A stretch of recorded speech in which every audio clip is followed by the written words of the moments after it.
Welcome to Chalk and Code, where the science of learning meets modern technology.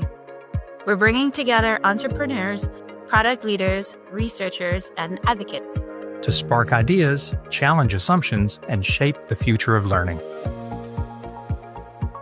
Hey everyone, welcome back to Chalk and Code.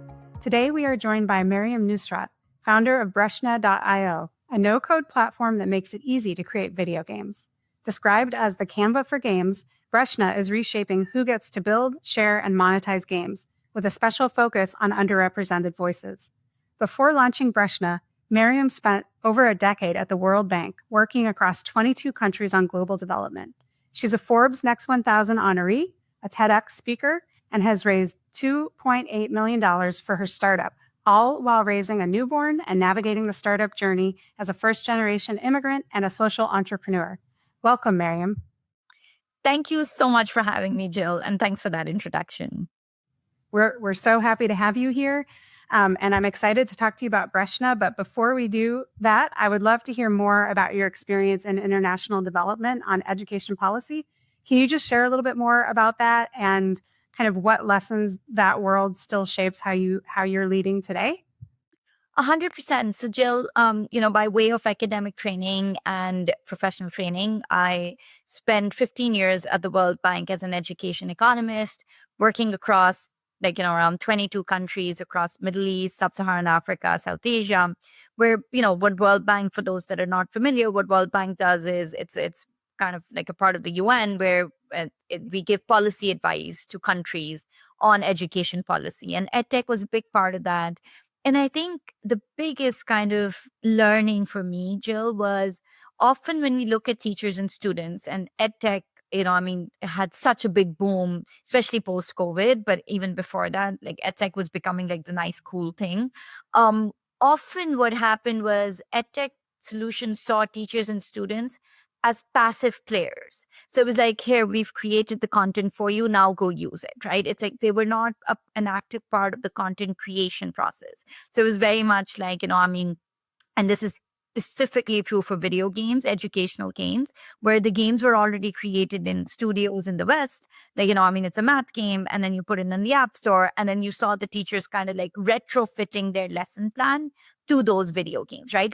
Being okay, well, I found this one game, I really want to use it in my class, so let me retrofit and everything. And the fact of the matter is, teachers are absolutely dynamic content creators. They've been creating content before content creation was the cool thing to do. They create content. They're so creative. And to me, it was almost like the cart in front of the donkey. It made no sense to me. So one of the things I wanted to do was empower teachers and students to make their own video games. Video games, we know, are powerful communication tools. We also know that they're powerful education tools, but often, we just don't have the flexibility in seeing the game that we want in our classroom. And that's kind of what inspired me to then start building Breshna. I love that. That's such a great origin story. And it makes so much more sense to me why, where Breshna came from and what inspired it. You talk about the 10% rule when you're seeking seed money. Can you share more about that for any listeners who may be frustrated because they've got a great idea, but they just need the funding? Oh, yeah, Jill, I feel like fundraising as a female entrepreneur, an immigrant entrepreneur, not an Ivy League graduate, first, Washington, D.C. based, so not based in the Silicon Valley, and definitely a first-time entrepreneur, first-time founder. I feel like fundraising is such an interesting journey. And, at the end of the day, I taught myself, how to fundraise. I feel like founders think that, okay, you come up with the idea and that's the end of it. I think fundraising is where it really it gets put to test, because you're out there asking for people's money, of saying, hey, I believe in this. I think this is going to be the next biggest thing. So I was Canva for video games, what TikTok did for video, what Canva did for design, we're doing for video games. This is the next big thing. And what I realized was I didn't have a Rolodex of investors. I didn't even know a single angel investor when I started, but I started building in public. So I would just build in public on Twitter and now LinkedIn, where I would just share the full journey. And I started establishing these relationships with investors.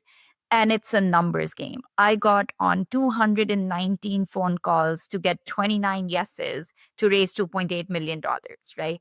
And the way to do that is to just, I mean, you require that consistency, because if you're going to only knock on 10 doors, then one's going to open up. Like that's just like, that's kind of the ratio that I've seen. And it goes for clients as well, right? Like when you're doing business development and sales, especially outbound sales, I feel like, um, I mean, if you have a more than 10% conversion rate, congratulations, kudos, but for me, it's been kind of like that. And I just feel like it's a numbers game, but you have to approach the numbers with quality. And one of the things I would do was, if I would talk to an investor and they would say no, I would still add them to my investor update. And I would send monthly investor updates. I was sending investor updates when we didn't even have any investors. I was like, oh yeah, here's my monthly investor update. Here's what I'm up to. Because out of sight, out of mind, investors meet so many founders and you need to kind of stay on their radar and everything. So those are some of the strategies I deployed, but I feel like you just have to keep knocking on doors. That's great. I love your tenacity. Your persistence is really inspiring. Thank you. Mariam, you've described Breshna as a Canva for games, but it's also really mission driven. Can you talk about the mission behind Breshna? Yeah, I feel like, I grew up playing video games. I mean, I remember playing SimCity, and I didn't realize that I was learning about urban planning without even knowing I was learning about urban planning, right? Like, I mean, I was building my city and I knew that I should not put the sewer plant next to the hospital. I mean, all of these things. So you're literally thinking like a planner, like a city planner. And I know that there's that power to video games. And actually, one of the first games I created when I was still doing my second master's degree, I'm not a coder myself. I'm originally from Pakistan. So I called up my brother and we got together some developers and we made a period game. So you were literally catching pads with a pair of undies and you're busting menstrual myths and you're learning about reproductive health. Because I grew up with the stigma of menstruation and knowing that this is not something that's talked about. There's such limited awareness around it. And I think games are such a cool way of kind of busting those social stigmas and, just making the conversation more fun and then making that awareness way more easier. So to me, games are powerful communication tools, but they're often not used for purposes beyond entertainment, whether that's education, whether that's marketing, whether that's training. And I wanted to break the cost, time, and skills barriers around making games so that they could be unleashed for all of these other purposes that go beyond entertainment. Is there a specific moment when you realized that Breshna wasn't just a product, that it was changing lives? Yeah, actually, there's a story that like literally gives me the goosebumps. There was a dad in Senegal whose wife passed away, and he had a daughter who hit puberty. And he had heard me talk about the period game on one of my earlier podcasts. So he went on Breshna and made his daughter a period game with like her avatar and everything. And because he had to have that conversation with her, but it was really awkward for him because that was something he was expecting his wife to do. And she wasn't there. So he made the period game and he shared it with her. And all of a sudden, something that was supposed to be so awkward became a lot of fun. And I just think that stories like that, just anyone can be a game developer because of Breshna. And I think that's just something that really warms my heart. I love that. It really changes the conversation when you have, this other platform for facilitating a difficult conversation like that. That's great. Absolutely. Can you talk a little bit about how Breshna is used in the classroom? Yeah, 100%. So what's really interesting, Jill, right, is like there's kind of like, I mean, I feel like this is the generation of content creators. They're TikTokers, they're YouTubers. They know how to create content and they know that that's how they share their voice. So on Breshna, what happens is it's like the Canva for video games. So there's no coding required. So for instance, if you want to make a Super Mario game where you're catching even numbers and dodging odd numbers, right? So you can choose the avatar, you can choose the background. It could be a unicorn running through the clouds and catching all the even numbers and dodging all of the odd numbers. Now, we've kind of seen a couple of different use cases. One is where the teachers make the games. So the teacher will make the game and introduce it in her classroom. She's like, today we're learning prime numbers, or today we're learning periodic table elements. Today we're learning biology, like body organs and everything. So then they will make a game on Breshna, whether it's a Wordle or whether it's a jigsaw puzzle or whether it's a Super Mario kind of game, but these bite-sized games that are completely branded. So they can have their own avatars in it, they can put their own music in it, they can put their own backgrounds. So if it's someone in Kenya, they can have the Nairobi skyline or something into the game. So make them super hyper localized. And then they introduce it either as a classroom activity, like, hey, everyone now play this game, or as homework. But what's even more fun is when they're like, okay, we just learned about prime numbers. Now, what you do is what you learned, now you make your own game. And they kind of divide the classroom. So it's like, hey, everyone, you do addition of prime numbers, you do subtraction, you do division, this group does multiplication. So then 4 groups make games, and then they swap the games, and then they challenge each other. And I think what's really cool about kids is they have this pride and ownership of the content they've just created. I've seen kids like absolutely go like very competitive of being like, I bet you can't beat the score on my game. And that kind of collaborative approach, because they've spent the time to come up with the right answers, the wrong answers, the questions. So there's a lot of learning that's going into the creation of the game, not just the gameplay. So that's kind of how we've seen both on the teacher front, but then definitely on the student front, where games are being used in classrooms world over. And Breshna can be used in multiple languages. So you can make a game in any language, both left to right and right to left scripts. So we've seen a global use of, we have now 180,000 registered game makers and 2 million gameplays of Breshna games. Wow, that's incredible. Thank you so much. I love that flipped model where kids are making the games and, applying everything that they know about whatever math or whatever subject they're learning. That's really cool. Is there a favorite game that you have that someone's built using Breshna, or maybe something unexpected or weird that you wouldn't have expected people to use the tool for? Yeah, so actually, kind of which has been like a bit of a pivot as well for us, is we ended up seeing CPG brands. So there was kind of like a local female founder, who used the game for her cupcake company, where you have an avatar of a cupcake and you're catching all of the flavors that she had for the summer, and you're dodging everything else. And she used that as a marketing tool. And that kind of opened up our brains to this entire new use case. I think edtech is where my heart is, because that's the world I come from. So it was like kind of like a founder bias. But then we realized that there's this huge world of CPG and marketing video games. So whether it's like lip glosses or food and beverage and cosmetics and skincare has been a big one, because the average gamer in the US is actually a 36-year-old woman. And she's often playing something like Candy Crush on the metro, but like no one's talking to her. Like, I mean, no one's making games for her, but she has so much buying power. So I feel like this whole like millennial mom, persona is something that a lot of CPGs want to speak to. And that's kind of that marketing use case that we're seeing. So Jarritos is this Mexican soda brand. They did this holiday campaign with us, where you have the snakes game where the bottle is going around and you have a long tail of the bottle and you're catching all of their flavors. And it was the holiday game that they had. So again, you get a score of 100, you get 5% off. So that was a use case that was completely user driven, which has now become a very large vertical for us. Yeah, I've seen some of your meme games. Do you want to talk about those?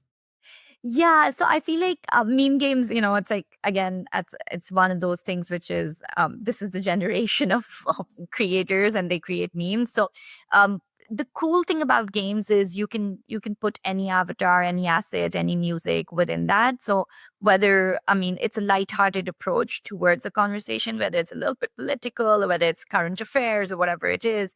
And we've just seen, a lot of users use them for memes, entertainment. And it could be like global memes, but it's also happy birthday. Here's here's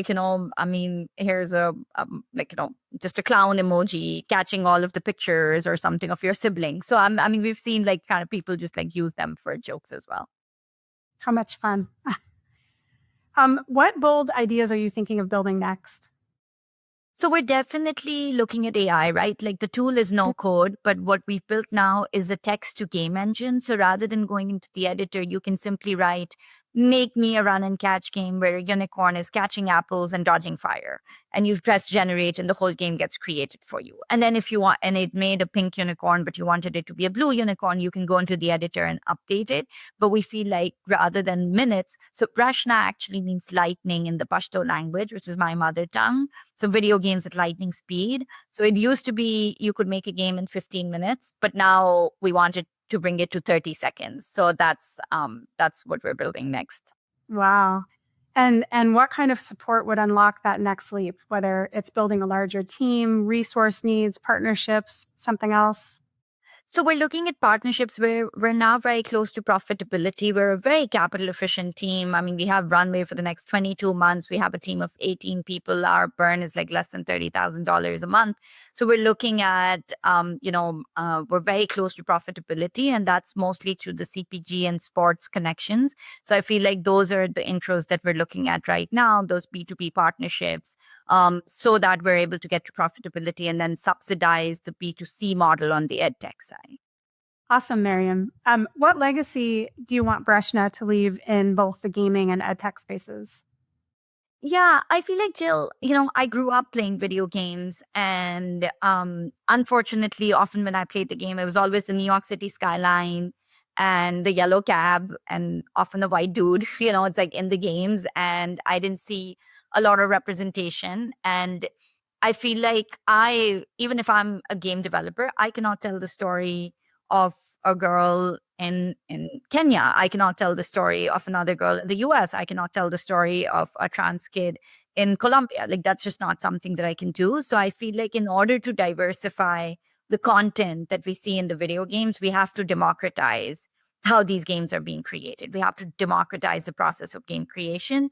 And so my goal is, let's empower the next 100 million people so they can tell their stories through video games. And that's what I'm building towards. So just one game at a time, empowering people to tell their stories. Great. Final question. What advice can you give to other edtech founders? What do you wish you knew before you set out on your journey to launch Breshna?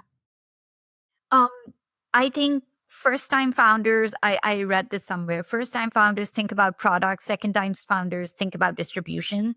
Don't make the mistakes of a first-time founder. The product is literally the tiniest part of the whole story. Distribution and selling is where it's at. So I feel like the focus, if you spend way too much time perfecting and literally having a perfection paralysis, with your product, it's probably too late. It's like the LinkedIn founder says that if you're not embarrassed of the first version of your product, you've launched too late. So I really do think building in public has helped me so much, because we just put the product out there. We get feedback every single day from our users, and we literally fly the plane as we're building it, and we get the feedback, and we're selling at the same time, and we're building community. So think about distribution, and then you can figure the product out. That's great advice. Yeah. Mariam, it's been awesome talking with you today. If our listeners want to connect with you, where can they find you? Absolutely. So I build in public on LinkedIn. So Mariam Nusrat on LinkedIn, that's like one of the best places. But also Breshna.io. You can book a call with us. We can jump on a call. You can book a demo. There's a contact us page. So all of those places are really easy. I'm very present online and very approachable. So I hope I get to speak to a few of you. And thank you, Jill, for being game. Thank you, Mariam. It's been great talking with you. We hope today's conversation has sparked some new insight or ideas that you can pursue. If it did, please share the podcast episode with a colleague and join us here next time on Chalk and Code. Thanks for tuning in. If today's conversation sparked new insights or challenged your thinking, we'd love to hear from you. Visit flexion.us for more information and join us here next time on Chalk and Code.